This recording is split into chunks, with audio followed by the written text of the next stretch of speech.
It was a quiet start to the offseason for Mark Few and the Gonzaga Bulldogs, but after Friday, we can officially say Zags got dudes.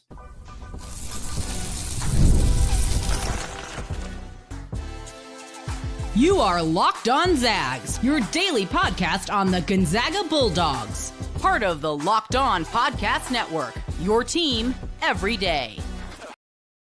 What is going on, y'all? Welcome into the Locked On Zags podcast, part of the Locked On Podcast Network, your team every day. I'm your host and longtime Gonzaga podcaster, Andy Patton, here to bring you news and updates on all things Zag athletics. Today's episode of Locked On Zags is brought to you by Monarch Money. Take control of your finances with Monarch Money. Use code LOCKEDONCollege at monarchmoney.com, and you'll get 50% off your first year. Well, folks, a few hours after the Zags landed a commitment from Parker Jefferson, a top 150 ranked center in the 2025 recruiting class. Just a few hours later, the Zags finally got word of their first transfer portal commitment of the spring, and Adam Miller, a 6'3" shooting guard from Arizona State. And that's what we're going to talk about on today's show. We're going to talk about who Adam Miller is, his career up to this point. This is about to be his fourth stop. Where else has he played? Where did he come from? What's he good at? What's he maybe not so good at? We'll talk about that. His role this upcoming season, what we expect him to do, who we expect him to kind of replace on Gonzaga's roster. We'll also talk pros and cons, the pros of this edition, maybe the cons of this edition, or what this means for the rest of the roster. And then we'll kind of close out the show getting more into that. What's left for Gonzaga to do after so much silence early in the offseason? We've now had two big additions within a couple of hours of each other. So now that the dust has settled on Miller and Jefferson coming to Spokane, what does this mean for the rest of the offseason? How many more additions do we expect? Is the rotation set? Is the lineup set? Et cetera, et cetera. We'll get to all of that to close out the show. But we're going to start with kind of an intro on Adam Miller. And for those of you who have been regular everyday listeners, first of all, I appreciate you. Thank you so much for making Locked On Zags part of your daily routine. Very much appreciate it. We've been doing these kind of transfer portal target shows pretty regularly over the last month, so I'm sure a lot of them kind of blend together. We talked about a lot of very similar style players, but it was a little over a week ago that we did talk about Adam Miller for the first time, and then it's been about a week of rumblings that he was going to commit. I think the first word came out that he was 24 hours away from committing. It was about a week before he actually made the commitment, but the projection that he was going to come to Spokane and come to Gonzaga was accurate. Just the timeline. It's always hard to predict what 22, 23-year-olds are going to do, but so we've kind of had Miller on the radar for a while. He's a senior. He's got 1 year of eligibility remaining, so he'll be at Gonzaga for 1 year, just like Caleb Battle was last year. He began his college basketball career way back in the 2020-21 season at Illinois, but because that is the COVID year, that is why he has that additional year of eligibility. 6'3" guard from Peoria, Illinois. He was a four-star prospect out of Morgan Park High School. He was Mr. Illinois, a accolade also given to Braden Huff during his high school career. And Miller originally chose to begin his college career at Illinois after he had offers from Arizona State, where he ended up landing eventually. Louisville, Kansas, Memphis, Texas Tech were some of the other programs that offered him out of high school. And for good reason, because Miller immediately joined a high-profile program in the Big Ten in Illinois and played big minutes right away. He started 31 games as a true freshman for the Illini, playing 25 and a half minutes per game, averaged 8 points, about 3 rebounds, shot 34% from three on about 5 attempts per game. 34% on 5 attempts per game as a true freshman in the Big Ten is really good. And I think we're going to talk about some of the three-point shooting with him because he did have a couple not great years, and that is the first concern that a lot of people have brought up about Adam Miller. But as a true freshman, 34% from three on 5 attempts per game. Again, for those of you who have been listening to these, I talk a lot about how evaluating three-point shooting is important to do from a percentage, but also from a volume. Because somebody shooting 40% on less than 2 attempts per game, like Anton Watson did, doesn't necessarily equate to them being a good three-point shooter, whereas somebody shooting 29% but on 7 attempts per game, they may be somebody that you're more likely to project as a better three-point shooter. For Miller, 34% on 5 attempts per game is a good kind of healthy medium between a decent percentage as well as a high volume. And again, that was way back in the COVID year. After that, he transferred to LSU, but after transferring to LSU, he tore his ACL and missed the entire 2021-22 season. And so he misses that entire year, comes back in the 22-23 season, still at LSU, has yet to suit up for the Tigers in the SEC, does so in that season. And also another fantastic year for him, 11 and a half points, a little over 2 boards, excuse me.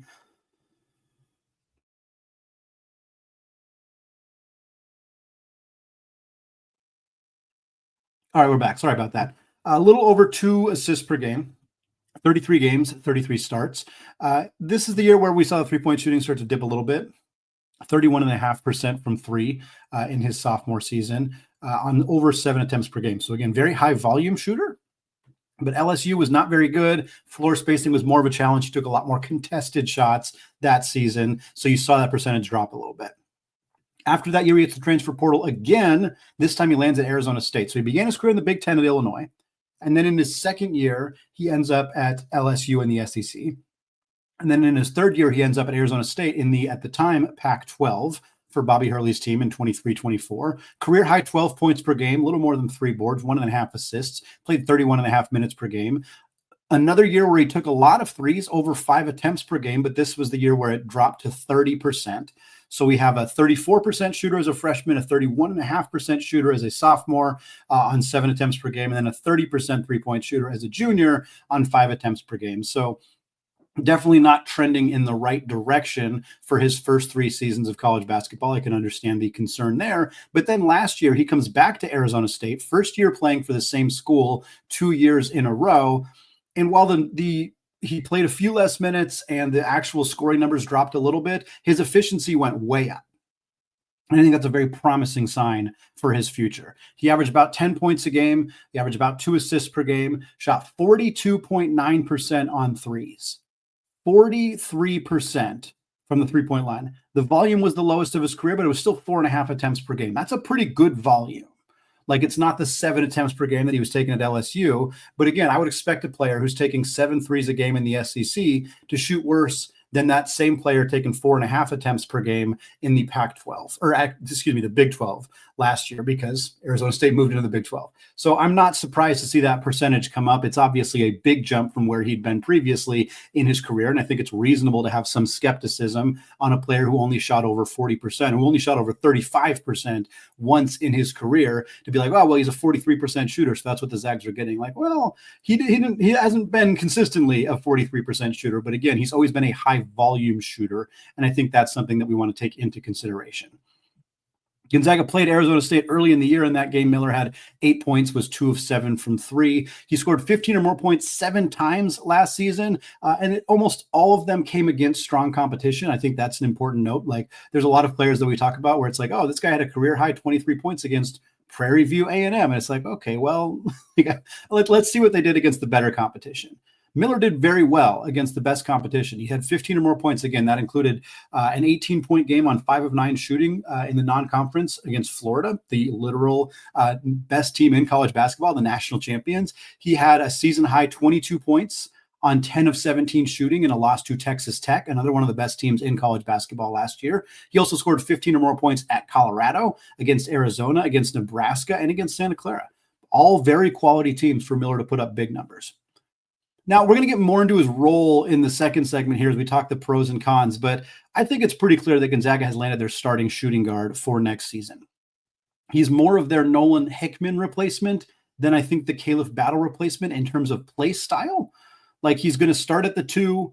He's going to start next to Braden Smith at the 1, next to what I assume will be Jalen Warley at the 3. Part of that depends on the health of Steel Venters, but I see Adam Miller as a guy who's going to shoot a lot of threes, who's going to be asked to fill that role primarily. Nolan Hickman didn't take the ball to the rim much. He didn't get to the free throw line much. He was mostly a floor spacing guard and kind of secondary creator. Miller's not much of a point guard type.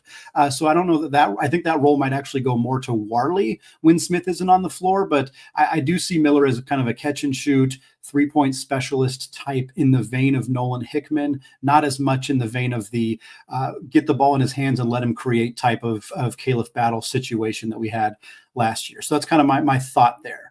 And I want to talk more about the pros and cons, because again, There are some obvious pros to Gonzaga adding a veteran guard in the transfer portal to a roster that desperately needed a veteran guard in the transfer portal. But there are also some cons in Miller's profile that I kind of want to get into as well. And we're going to talk about all that coming up here in just a second. But first, folks, get the supplies that you need from the site made for the skilled trades, Supply House. Whether you're in plumbing, HVAC, or electrical work, Supply House is the reliable way to order your products online. Their easy-to-use website is packed with helpful resources and the latest product information to help you get the job done right. Plus, with a complete inventory of over 200,000 parts from 400-plus top brands, you'll find exactly what you need delivered fast from coast to coast. And if you need help with an order, Supply House offers expert support and industry-leading service, so you'll always get a chance to talk to a real person. And for trade pros looking for an extra edge, their free Trade Master program offers exclusive perks like a dedicated phone line, free shipping, and discounts on every order.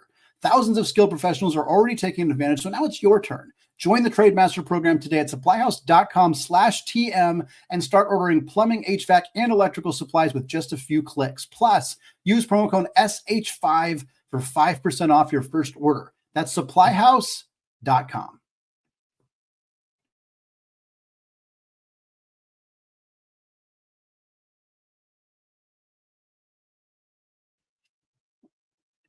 All right, folks, segment 2, still Andy Patton, still Locked On Zags podcast. We're still talking about the team's first transfer portal edition of the offseason in Adam Miller, a 6'3" shooting guard from the state of Illinois who played at Illinois, LSU, and then the last 2 years at Arizona State, now coming to Gonzaga for his final year of eligibility.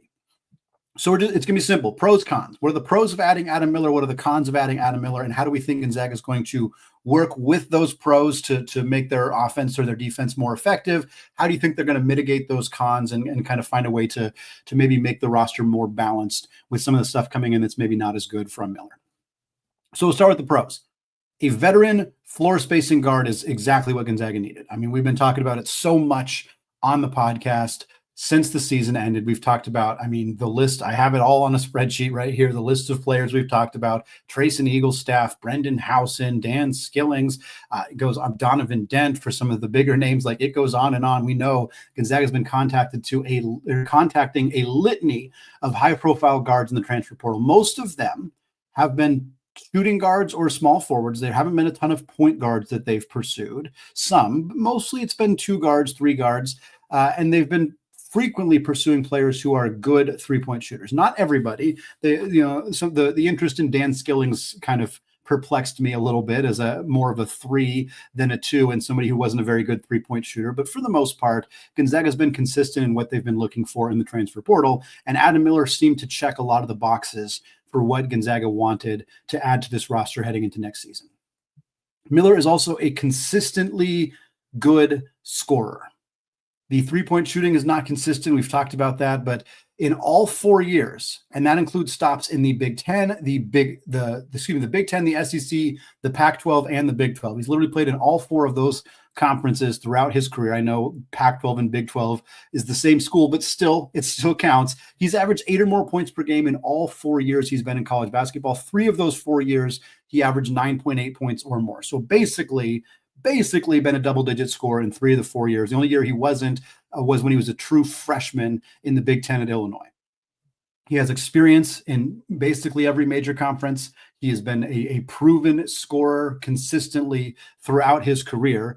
And again, the most notable pro, he shot 43% from 3 last year. That's really was 64th in the country. He's the 64th best three-point shooter in the country. He shot 44.2% from 3 in the Big 12.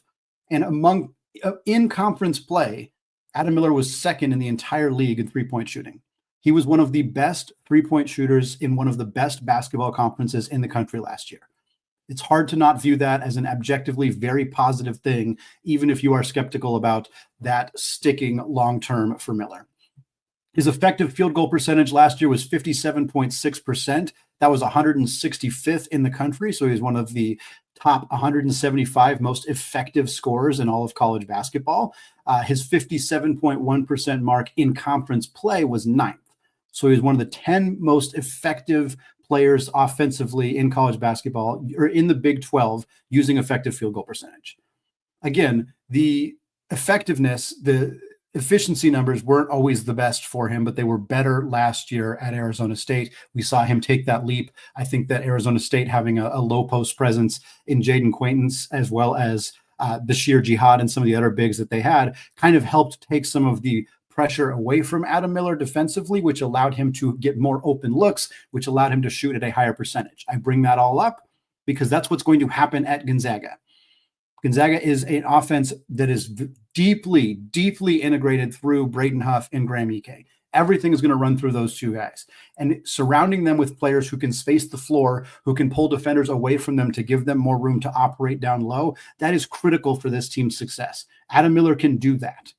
He can do that. And I think that's why the volume of three-point shots that he takes as opposed to percentage matters. If you are known as a shooter, if the opposing team knows that you catching the ball and getting an open look means you're going to launch, they are more likely to defend you away from the rim. They talk about this a lot in the NBA. They talk about this a lot in the scouting world, that it is just as valuable to be known as a three-point shooter. It's just as valuable to shoot threes as it is to make them. And I know that sounds a little counterintuitive, but like, if you're not known as a shooter, if you don't take very many of them, defenses will sag off of you. They will not respect you. They will not treat you as somebody who can beat them from there, and they will clog the paint and make life miserable for everybody else on the roster. If you're known as a three-point shooter, even if you're not 40+%, you're going to command attention from opposing defenses. Adam Miller, by virtue of being a player who has always shot a bunch of threes, will come into this system and he will command attention from opposing defenders.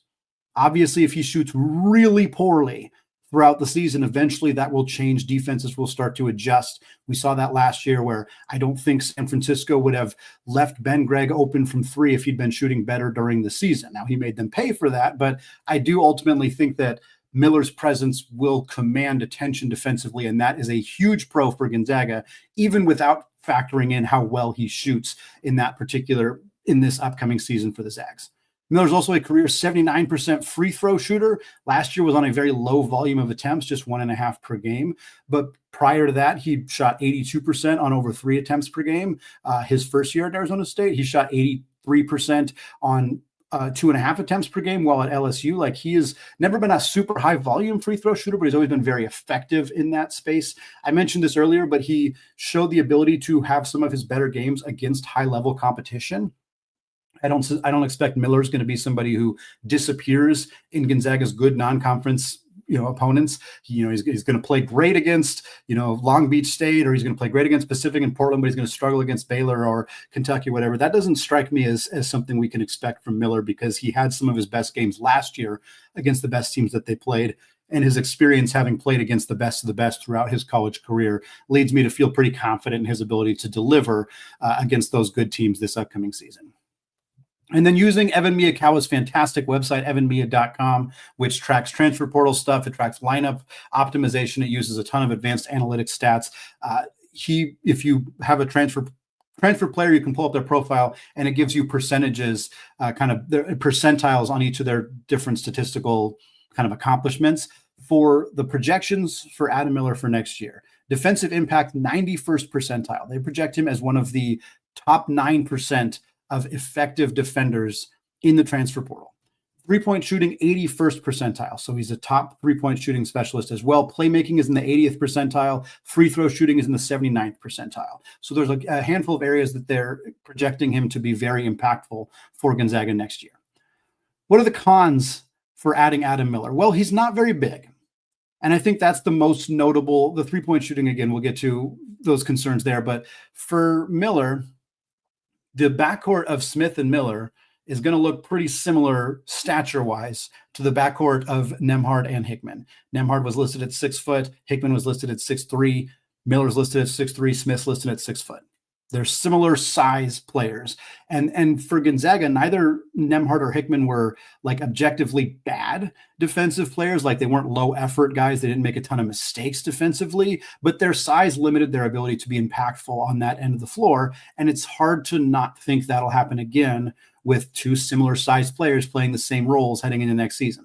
I think Gonzaga has kind of hedged their bet in that area a little bit by not only developing Emmanuel Innocente into a player who's more prepared to take on a bigger role this year, but also bringing in Jalen Warley, who's been known for his entire career at Florida State as a very, very versatile, long, rangy defensive player. He's 6'7". He's got super long arms. He's going to be an impactful point of attack defender for Gonzaga this year. I think having both of those guys in the mix defensively should help mitigate the size concerns for both Smith and Miller starting together in Gonzaga's backcourt.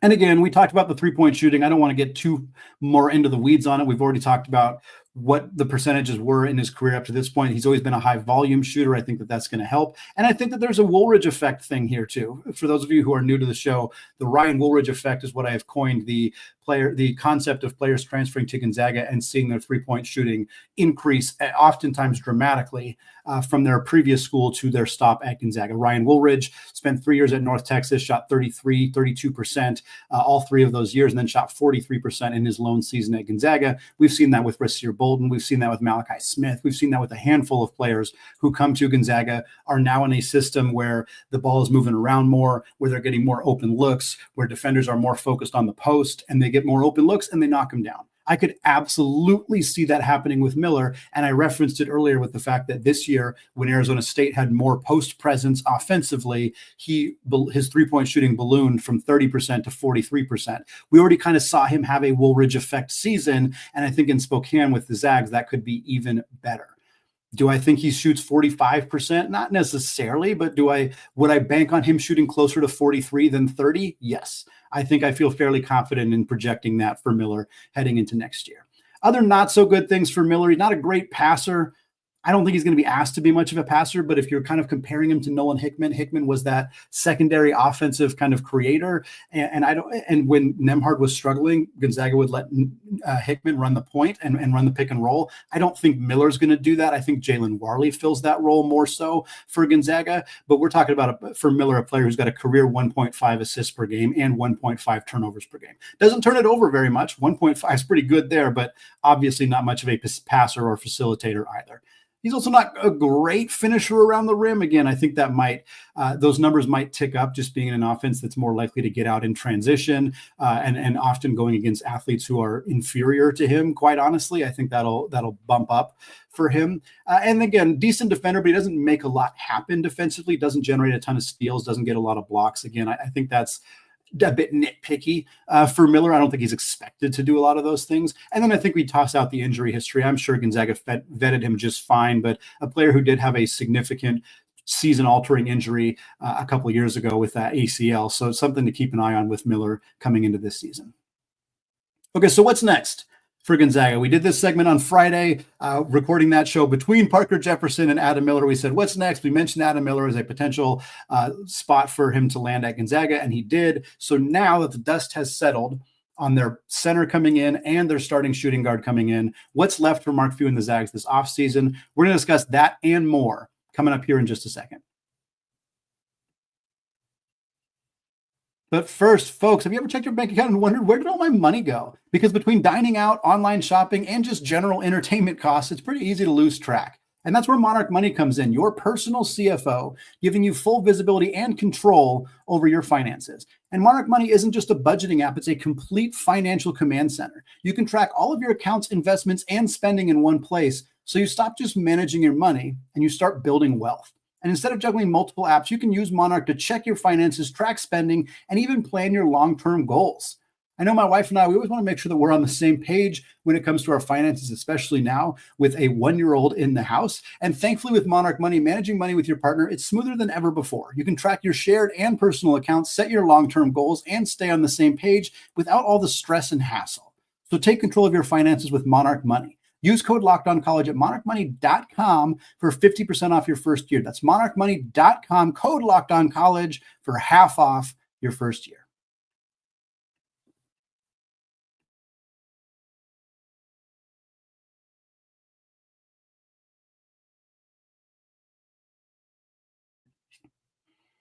All right, folks, segment 3, still Andy Patton, still Locked On Zags podcast, closing out the show, talking about what's next. There was a quiet 6 weeks or so of the offseason for Gonzaga. And then suddenly on Friday, they land both Parker Jefferson, the freshman from Inglewood, California, who was a decommit from Minnesota. They also land Adam Miller, of course, from Arizona State. So now we have 10 scholarships filled for the 25-26 season. 6 guards in Braden Smith, of course, Adam Miller, Steele Venters, Jalen Warley, Emmanuel Innocente, and incoming freshman Davis Fogel. And then your 4 bigs, your starters, Graham Ike and Braden Huff. Backup Ismaila Diani entering his sophomore year, and of course, Jefferson coming in as a freshman.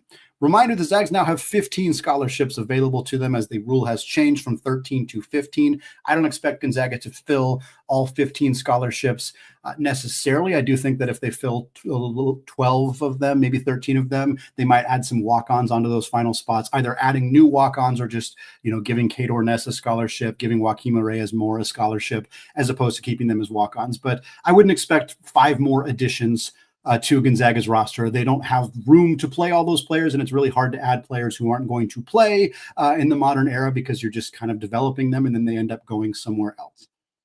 I think a big question for Gonzaga right now in terms of what might happen going forward this offseason depends on the health of Steele Venters.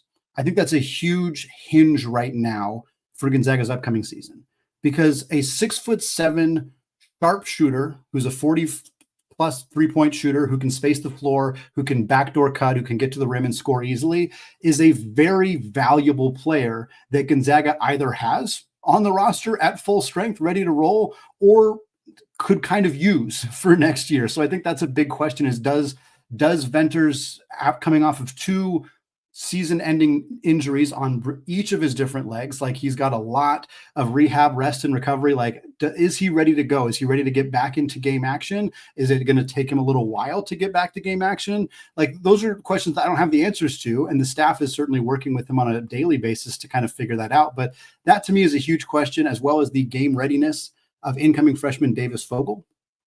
Is Fogel going to be ready to play big minutes right away? If the Zags needed to thrust him into a starting role the way they did with Dusty Stromer the first time Steele Venters got injured, would he be ready to do that? If the Zags feel like Fogel's a developmental piece who's not ready to be in the rotation this season, I think that's fine. In fact, I'm not really projecting him to be in the rotation right now for next season just yet, but it probably predicates them getting more depth in the wing spots. If they feel like Venters is healthy, if they feel like Fogel can help in a pinch or even in a role as like the 9th guy, then I think you feel a little bit more confident about the wing positions and you focus more on adding a backup power forward and a backup point guard. Those to me are the 2 biggest needs on this roster, a backup power forward and a backup point guard. Right now, the way I'm projecting the rotation looks like this. It's a starting 5 of Braden Smith at the 1, Adam Miller at the 2, Jalen Warley at the 3, Braden Huff at the 4, Graham Ike at the 5. You can flex the positions a little bit if you want to call Ike the 4, Huff the 5, whatever. That's what I project the starting 5 to be. The rest of the rotation rounds out as Steele Venters if he is healthy, Emmanuel Innocente, who will absolutely be in the rotation after a big finish last year, as well as sophomore center Ismaila Diani, who showed glimpses of excellence last year and I think is primed to be the kind of the backup big for this roster. That's an 8-man rotation right there. That would have Davis Fogel and Parker Jefferson, the 2 incoming freshmen, just outside of the rotation, and then the walk-ons filling out the rest of the spot. But again, I think that's a little thin for the Zags, and I do think that we will see them make additions to kind of shore up some of the areas of needs. I wouldn't expect any big names. I'm thinking we're talking about international freshmen, potentially. I'm thinking we're talking about maybe unranked high schoolers, the way that Parker Jefferson was a decommit who wasn't really on the radar and then suddenly was on the radar. Those are the kind of additions I could see Gonzaga making. Maybe low-level transfers. Guys, like, again, Innocente wasn't a player that anybody really had on the radar when Gonzaga contacted him and then ultimately brought him in last year. Those kind of additions, I think, is what we're looking for. It's not going to be big names. It's not going to be any of the flashy players still available in the transfer portal. They're not going to go get PJ Haggerty or Darion Williams or Boogie Fland or anybody like that. But there are some players out there that I think could really help that Gonzaga could pursue. And we're going to talk more about them going forward on the podcast as we kind of still continue to do these transfer portal target shows. But a few names to keep an eye on. Mario Saint-Superi is a Spanish guard, an international prospect that the Zags have on their radar. He's more of a developmental piece, but I could see the Zags landing. If it's not him, it's somebody like him. an international player who comes in, kind of a Luka Krajinovic type, hopefully somebody who's able to develop and kind of stay in the system for a couple of years and maybe blossom into a bigger contributor down the line. A few transfer names that we know Gonzaga has contacted who are still available. Jacob Dar from Rice, Sammy Pissis from New Hampshire are two guys who are both out there. Dar's a 6'7" wing who shot 37% from three last year. Pissis is a 6'3" French guard from New Hampshire who averaged 16 points per game. He could be your backup one. Dar could kind of be another backup 2-3. Dar's more of a target if you don't feel very confident in Venters' health, because I think he's a fairly similar player. A few other names that I'll just toss out there personally. Vice Zanke from Eastern Washington is a player who's from Croatia, who played at the same international place as Luka Krajinovic, who just played at Eastern Washington. He'd be a backup power forward option. Hassan Diop from Colorado is a backup four that I really like, that I'd love for Gonzaga to pursue. Marcel McCreary from Northern Colorado shot 41.5% from three last year. Didn't do a whole lot else for Northern Colorado, but if you need a backup two who can shoot the lights out, that's a guy that you want to have on your radar. And then last, the Zags may pursue more freshmen as well. We didn't have Parker Jefferson on the radar until very recently, and I think additions like that could make sense. The Zags already have two members of the 2025 class, of course, in Davis Fogel and Parker Jefferson. They've been connected to a few others, nothing super serious. Alec Alston's a name to keep an eye on, the Serbian sniper, as they call him, a stretch four type. He could be that backup power forward option for Gonzaga. So definitely some more names to keep an eye on. Like I said, we'll have more of these names coming up on future episodes here of Locked On Zags. But that is going to wrap it up for me today here on the show. Folks, thank you so much for making the show your first listen or your first watch of the day. Want to give a special shout out to those everyday listeners as well. Again, we'll be back more this week talking NBA playoffs. We'll talk about the NBA draft or the G League Elite Camp where Ryan Nembhard's going to participate in that. Some NBA draft stuff as well. Some new players on the women's basketball team. All of that and more coming your way here on future episodes of Locked On Zags. Thanks again, folks, for listening. Have a fantastic rest of your day. And as always, go Zags.